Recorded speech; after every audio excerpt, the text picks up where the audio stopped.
I know. Hello, everybody. Welcome to our normal Tuesday evening. It's good to see everybody here. And we're going to be covering the 12th chapter in our book by Dr. Jim McAfee called Your Body's Sign Language. So I'm going to share my screen and we will get rolling.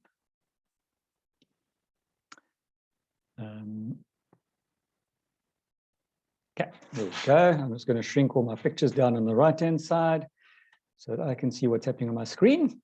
So, Your Body's Sign Language, which is from the book of Jim McAfee with the same title. Tonight we've gone through all the other systems, and tonight we're filtering all the way down through the body, and we're getting to the appetite and digestion, which is our energy supply. And I found this one quite interesting as well. The digestive tract is the doorway to good nutrition. And as you know, diet is what you eat. Nutrition is what your body absorbs. And there's quite a process between going in at the top, filtering all the way through, as you can see in my picture over here, and popping out at the bottom, once everything has been utilized and the waste comes out at the bottom. No one can remain healthy if there's no desire for food, or they develop cravings for very strange food. And the no desire for food part I experienced in January when I had COVID. It was not a fun feeling. I had absolutely, apart from the fact I had no energy, I had no appetite. I didn't want to make food. I didn't want to eat food. I didn't want to have anything to do with food. But I knew I needed it, because if I didn't have the food, things were going to get worse. Thank heavens for Near Life Shake, which helped me to survive.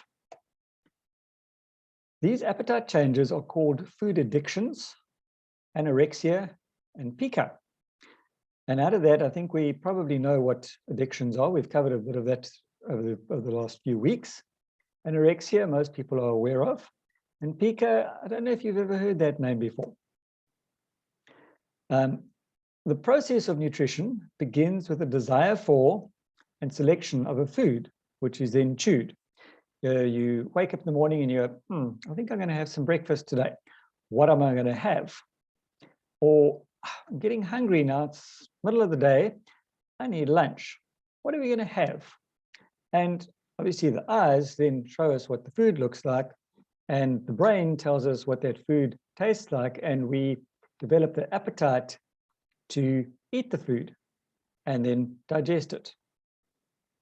And that's where nutrition begins. Just the desire for food and then selecting it. Chewed food passes to the stomach and small intestine, where the hydrochloric acid and the pancreatic enzymes are released to break down or digest the meal. We'll learn a little bit more about the pancreas later and how essential that is and how much of a problem it is when that gets removed. Or at least the gallbladder gets removed, because the whole body comes together in a very special way of taking that nice big thick juicy steak and processing it down into usable pieces that our body can use. And that's where the chewing happens, that's where the swallowing happens, and the digestion, etc. It always sounds a little bit gross, but that is how we live, interestingly enough. Once it's been chewed and swallowed and broken down, now the body is ready to absorb the nutrients through the intestine lining. And it's a bit strange to think about how you can convert a fish to nutrients that the body needs to live. Food particles then circulate through the bloodstream to the cell wall, where it moves into the cell through a process called assimilation. As we know, we are made up of many millions of cells, and we are only as healthy as our cells. If you've ever done biology at school, you'll probably know what a cell looks like after having physically seen it under a microscope. They're fascinating little things, and I do mean little. The final step in the nutritive process is waste elimination, because once the cells have taken every last bit of nutrient value out of the food that we've eaten, it needs to get rid of the waste. I know we shouldn't be eating processed food, but you out and about and you need to have something to eat quickly, so you stop off for a pie. Don't tell Charlie about that, but you grab a pie and you take off the plastic wrapper or the paper wrapper and you take off the metal pie plate, and that is your waste, and you get rid of it. Well, once everything else has been digested, your body needs to get rid of the same sort of waste that is already in the system. Failure anywhere along this process, meaning from the mouth to the other end, sets the stage for a gradual health deterioration. And if you decide, I'm not hungry today, I'm going to skip a meal, that's not a bad thing. And you're not going to die as a result. But if you skip another meal, now things are getting serious. And you skip 3 or 4 more meals, now things are getting really serious. And that is where the problems come about. As we know, we can live without water for only a day or so. And we can maybe survive without food for a while, and I do mean survive, not live. By surviving without food for a while, you're doing your body an immense disservice because it is going to cause a lot of problems later on. Anorexia, sometimes known as anorexia nervosa, is the loss of the desire for food. So technically, you could say that when I had my COVID, I had anorexia and I lost weight as a result. Fortunately, I've put most of it back again, but that is what anorexia is. And anorexia is life-threatening. Life cannot exist without eating. And if anybody has ever known an anorexic person, you will know it is a very, very scary sight. We've all seen pictures of this starving orphans up in Africa, and they are all suffering from anorexia as well, amongst other things. But anorexia will kill you, and it quite often does. 1 out of 5 anorexics die, and only 30 to 40% ever fully recover. That is some grim statistics over there. And sadly, this is an increasing issue in young women because unfortunately, there are a lot of sites out there that show these beauty sites and fashion magazines where you have these impossibly skinny looking models, and these girls who are already slim want to match the skinny looking model. And what they don't realize is that a lot of those skinny looking models, those pictures have been photoshopped to the extent that they look really, really thinner than what they actually are. And these young women and girls are trying desperately to match their figures to those pictures, and it's all a false world. Anorexia means without a longing to eat. Dr. Alexander Schaus, an eating disorder specialist, suggested that a zinc deficiency is a common cause of anorexia. That I found interesting because I hadn't heard about that one before. Zinc is essential for proper function of the taste buds. Also very important for immunity. Early indication of vitamin B1, otherwise known as thiamine deficiency, includes a loss of appetite, abdominal discomfort, and constipation. A lot of these things are being repeated as we go through the systems, and we will see over the past weeks. And if anybody who wants to go back and watch these presentations, they're all available on my YouTube channel. When you're on there, once I send out this link later, please just click on the subscribe button and you will automatically get an update of when these recordings go out as well. And then you can go back and see all the previous presentations. Those who consume large quantities of sugar are at considerable risk of developing a B1 deficiency. Once again, we see how bad sugar is in the system, because it slowly but surely leaches out a lot of the nutrients and poisons the system. And the fact is, it is incredibly addictive. It is probable that anyone who has lost their appetite has developed or is in the process of developing several serious nutritional deficiencies. And what is our lifestyle diet these days? I said it before, it's called the SAD diet, or the Standard American Diet. Heavy on processed foods, and most of those processed foods are heavy on sugar and salt. Very, very bad. So the suggestions: avoid sugar and junk fats. Simple instruction, not so simple to actually do. Supplement with essential fatty acids, zinc, and B complex. Remember, always use a B complex. We do not know the exact amount of a specific vitamin B, 1, 2, 3, 12, etc., that our body needs. Our body knows that, and it will take what it needs when it needs it. So if we give it a complex, it will utilize it to the best of its ability. Essential fatty acids include our wheat germ oil and things like salmon oil as well. Zinc is vital for so many things. I had a customer say to me at one stage that they were allergic to zinc. And I asked Dr. Barry Bland about that, and he laughed at me and he said, if they were allergic to zinc, they would be dead, because without zinc, they could not survive. They may have been allergic to some of the filler products, but they were not allergic to zinc itself.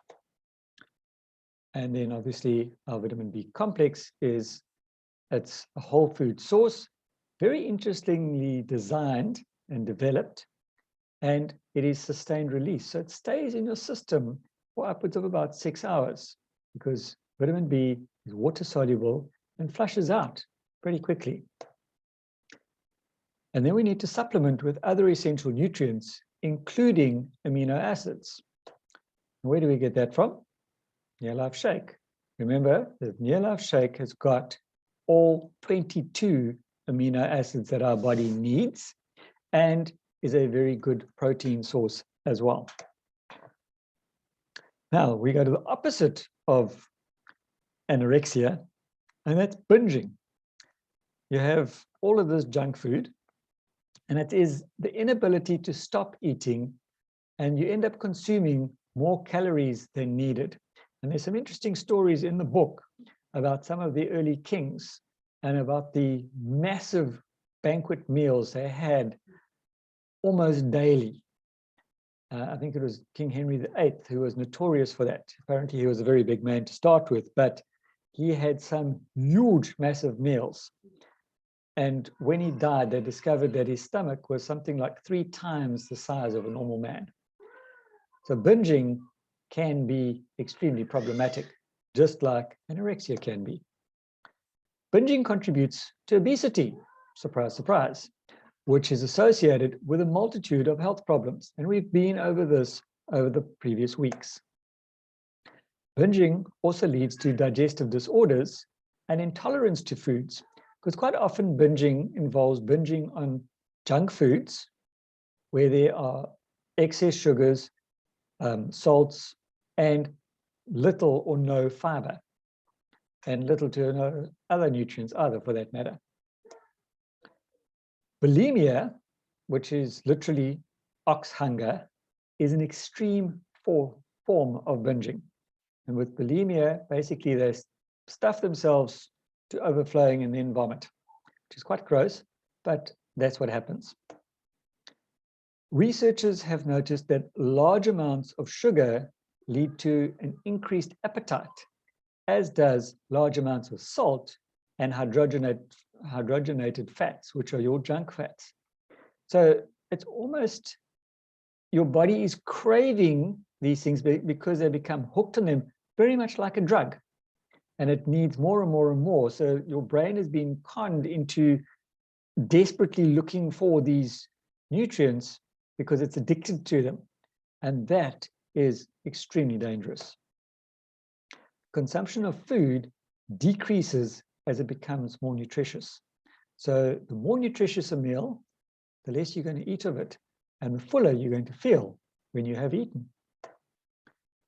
Sugar has addictive properties that are similar to opiate drugs like heroin. That is a serious statement. One of the keys to breaking virtually any kind of addiction is taking steps to assure the brain has the availability of all the amino acids it needs.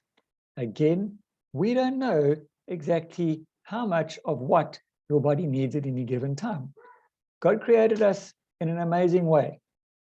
You give your body the tools it needs, it'll utilize what it needs when it needs it.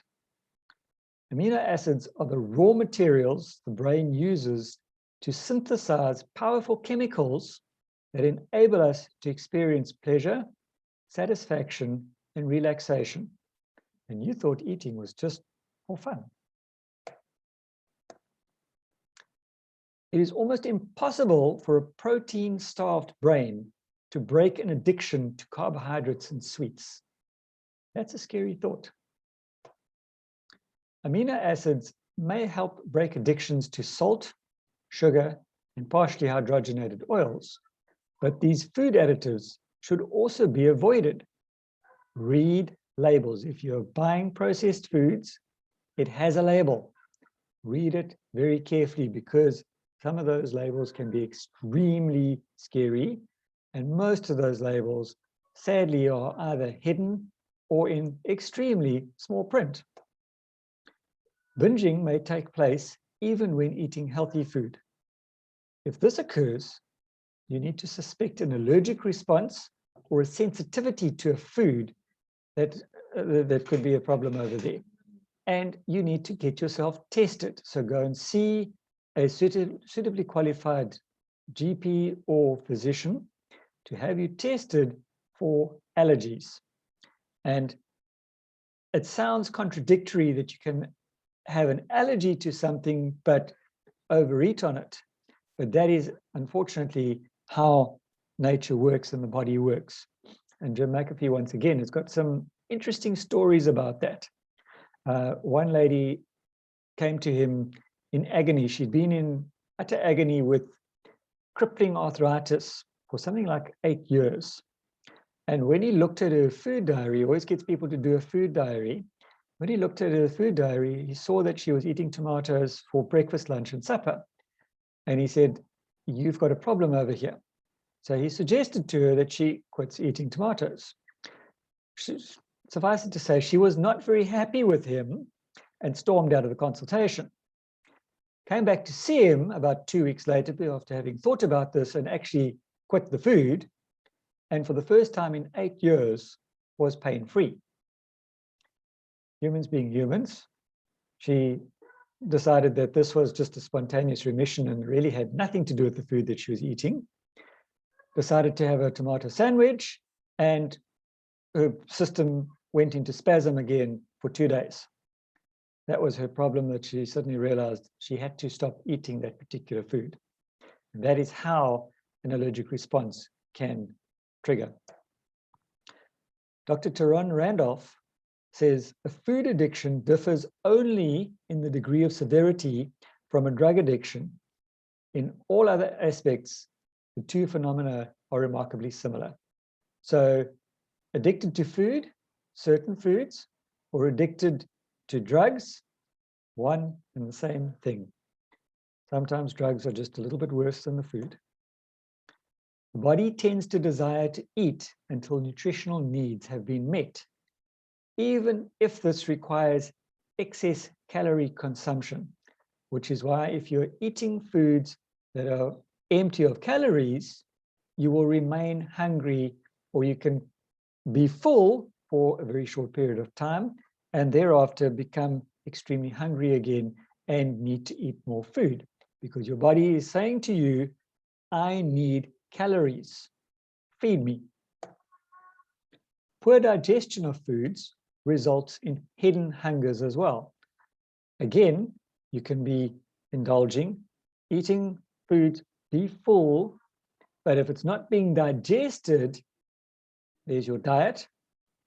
If it's not being digested, you're not getting the nutrition that you need, and you will remain hungry.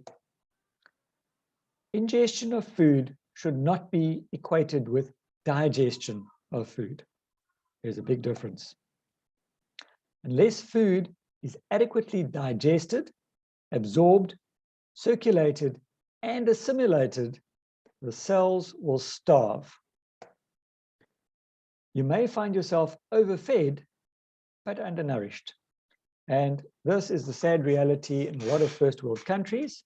You have these grossly obese people, and they are heavily overfed, but they have virtually no food value in their system whatsoever. And we know what sort of things happens then. Allergic responses to foods may interfere with the normal process of utilization of nutrients from our foods, meaning that if you have an allergy, your body quite probably is not absorbing the nutrients that it needs from that food, even if you are eating it. The suggestions: avoid sugar, salt, and partially hydrogenated oils. All of your junk foods, in other words. That's where you'll find them, in all those nice, tasty treats that we like to dish out at gatherings. But that is where the problems come about. And that is why people often put on weight, especially business people. And as we can see with our politicians, unfortunately, they often have these sorts of diets because they're in meetings and they have finger foods. So they're nibbling on junk food and their bodies are not getting the food that they need. Do not overconsume processed foods or foods you strongly crave. Fight those cravings. Not easy. Get a buddy to assist you if necessary. But just like smoking addiction, alcohol addiction, or a drug addiction, you need somebody to help you to overcome the food addiction. Eliminate from the diet foods to which you are allergic. As I said previously, if you don't know what foods those are, please have yourself tested by a suitably qualified dietitian, GP, physician, so that you can work out what it is that you're allergic to and cut it out of your diet. We need to supplement with amino acids or consume quality protein in the diet. And the best source is Near Life Shake again, if you are not getting it from your foods. Because that is where we're going to get a lot of the good foods and good sources of proteins and amino acids. But unfortunately, a lot of us either can't afford a diet like that or don't have access to suitable sources of that sort of protein. Now the next one, we'll have a little bit of time over here. Bloating, burping, and bad breath. Probably, I hesitate to say all of us, but quite a few of us, I'm sure, have experienced one or all of these issues at some stage. Probably before near life, but it is something, and we all most likely know somebody who experiences issues like this. All of these signs are often associated with a low stomach acid. Who knew? Stomach acid kills harmful bacteria and assures complete and proper breakdown of foods. Without stomach acid, you're not going to digest the food that you're eating. Okay, I've got 10 minutes left. Lack of stomach acid allows bad bacteria to flourish. Food ferments rather than digests, and this may result in bad breath, bloating, or burping. And when you ferment food, what do you get? Alcohol. According to observation from Dr. Jim McAfee, consuming iced beverages with meals tends to inhibit hydrochloric acid production and therefore interferes with digestion. The first time I read that, I thought, that's novel, because Previously, if we went to a restaurant, I would order a cold drink with ice, and you end up feeling very uncomfortable afterwards. And since then, I've decided no longer to order a drink with my food. Made a big difference. And that be that water or soda, and even if I do, I try not to have ice with it. Warm soups with protein content consumed prior to meals facilitate production of stomach acid. Hence the reason for at least a 2-course meal, if not a 3-course meal. That soup beforehand is there to help with digestion later.